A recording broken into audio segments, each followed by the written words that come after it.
नमस्कार दोस्तों, स्वागत है आपका और आपके साथ मैं हूं आशिमा त्यागी। दोस्तों, आज की राजनीति में शब्द सिर्फ शब्द नहीं होते हैं, वो हथियार बन चुके हैं। और जब ये हथियार गलत दिशा में चल जाएं, तो उसका जो असर है वो सिर्फ विरोधियों पर नहीं, खुद बोलने वालों पर भी पड़ता है। और कुछ ऐसा ही हुआ बीजेपी सांसद निशिकांत दुबे के साथ, जिनका एक आक्रामक बयान अब उनके लिए ही कानूनी मुसीबत बन चुका है। पटक पटक कर मारेंगे, ये बयान, ये एक लाइन, ये सिर्फ एक लाइन नहीं थी, बल्कि एक ऐसा बयान था जिसने राजनीतिक माहौल को गरमा दिया। और अब मामला कोर्ट तक पहुंच गया है। दरअसल ये जो पूरा विवाद है तब शुरू हुआ जब निशिकांत दुबे ने अपने भाषण में विरोधियों के खिलाफ बेहद आक्रामक भाषा का इस्तेमाल किया।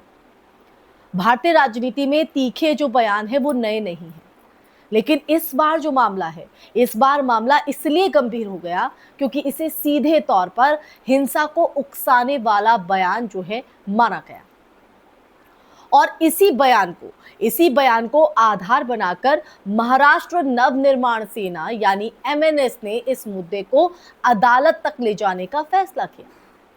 एमएनएस प्रमुख राज ठाकरे की पार्टी ने नासिक जिला न्यायालय में याचिका दाखिल की, जिसमें आरोप लगाया गया कि इस तरह की जो भाषा है, इस तरह की भाषा समाज में नफरत और हिंसा को बढ़ावा देती है। और अदालत ने इस मामले को गंभीरता से लेते हुए निशिकांत दुबे को नोटिस जारी किया है। और अगली सुनवाई 7 अप्रैल को तय की गई है। अब तक अगर हम देखें तो ये सिर्फ एक राजनीतिक बयान नहीं रहा, बल्कि एक कानूनी लड़ाई बन चुका है, संघर्ष बन चुका है। अब देखिए, यहां पर सबसे बड़ा सवाल ये उठता है कि क्या भारतीय राजनीति में नेताओं के लिए भाषा की कोई सीमा बची है? चुनावी रैलियों और टीवी डिबेट्स में अक्सर जो नेता हैं अपनी बात को प्रभावशाली बनाने के लिए तीखी और उत्तेजक भाषा का जो इस्तेमाल है वो करते हैं। लेकिन जब यही भाषा कानून की सीमा को पार कर जाती है, तब जो मामला है वो सिर्फ राजनीतिक नहीं रह जाता। अब देखिए, निशिकांत दुबे का ये जो बयान है वो ऐसे वक्त में आया है दोस्तों, जब देश में पहले से ही राजनीतिक ध्रुवीकरण अपने चरम पर है। और ऐसे माहौल में इस तरह के जो बयान है वो आग में घी डालने का काम करते हैं। एमएनएस का कोर्ट जाना ये दर्शाता है कि अब राजनीतिक दल सिर्फ बयानबाजी का जवाब बयान से नहीं, बल्कि कानूनी रास्ते से भी देने लगे। अब देखिए, कानूनी विशेषज्ञों की अगर हम बात करें तो उनके मुताबिक, उनकी अगर हम माने तो अगर किसी बयान से सार्वजनिक शांति भंग होने की संभावना हो या वो सीधे तौर पर हिंसा को बढ़ावा देता हो, तो उस पर आईपीसी की कई धाराएं लग सकती हैं। और इस केस में भी यही देखा जाएगा कि क्या निशिकांत दुबे का जो बयान है वो सिर्फ राजनीतिक जोश था या फिर वो कानून की नजर में अपराध की श्रेणी में आता है। दरअसल इस पूरे मामले का एक और पहलू है राजनीतिक नैरेटिव। बीजेपी और उसके जो समर्थक है इसे राजनीतिक बदले की कार्रवाई बता सकते हैं, जबकि विपक्ष इसे नफरत की राजनीति का जो उदाहरण है वो बताकर मुद्दा बना सकता है।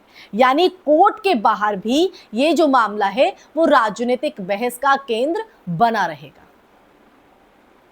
समझ रहे हैं आप? राजनीतिक बहस का जो केंद्र है वो यहां पर बना रहेगा। अब दिलचस्प बात यह है कि महाराष्ट्र की राजनीति में एमएनएस अक्सर जो है अपनी आक्रामक शैली के लिए मानी जाती है या जानी जाती है, लेकिन इस बार वही पार्टी भाषा की मर्यादा का मुद्दा उठाकर कोर्ट पहुंची है, कोर्ट का दरवाजा खटखटाया है।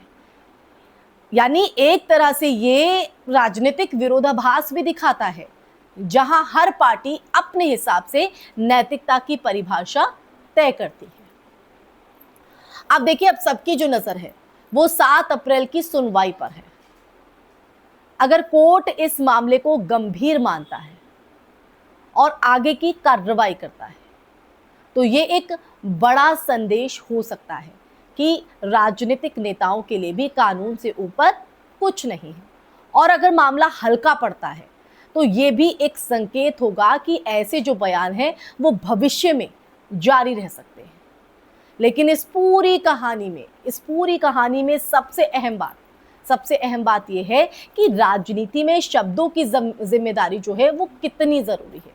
एक बयान सिर्फ तालियां बटोरने के लिए दिया जाता है, लेकिन उसका जो असर है वो समाज पर कितना गहरा पड़ सकता है, ये शायद नेता उस समय नहीं सोचते हैं, बिल्कुल भी नहीं सोचते हैं। और यही विडंबना है कि हम उस बारे में नहीं सोच पाते और बिना सोचे समझे इस तरह की शब्दावली का, इस तरह की भाषा का जो इस्तेमाल है वो कर दिया जाता है।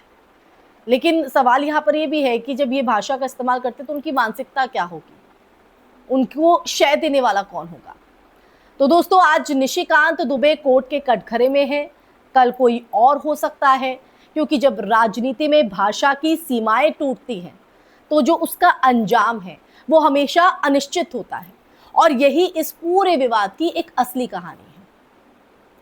सत्ता की लड़ाई में शब्दों का जो इस्तेमाल है वो कितना खतरनाक हो सकता है और कब वही शब्द अपने ही खिलाफ सबूत बन जाते हैं। ये तमाम सवाल जो हैं वो कहीं ना कहीं खड़े होते हैं दोस्तों। इसी के साथ इस चर्चा में फिलहाल के लिए बस इतना ही। निशिकांत दुबे का ये जो बयान है इसको आप किस तरह से देखते हैं? इस भाषा के लिए आपके मन में पहली प्रतिक्रिया क्या है, या कोई ऐसा शब्द जिसको आप इसके लिए इस्तेमाल कर सकते हैं? कमेंट सेक्शन में कमेंट करके अपनी राय जरूर साझा कीजिएगा, जरूर बताइएगा आप मेरी बात से कितना इत्तेफाक रखते हैं। साथ ही निशिकांत दुबे के इस बयान को आप किस तरह से देखते हैं, इस पर आपका नजर क्या है, बताइएगा जरूर दोस्तों। इस वीडियो को ज्यादा से ज्यादा शेयर भी कीजिएगा ताकि इस सच्चाई से देश का हर नागरिक रूबरू हो सके और वो समझ सके कि देश में किस तरह से माहौल जो है वो बन रहा है। फिर हाजिर होंगे ऐसा ही सच का टॉपिक लेकर, तब तक के अपना ख्याल रखिए। जय हिंद, जय भारत, नमस्कार।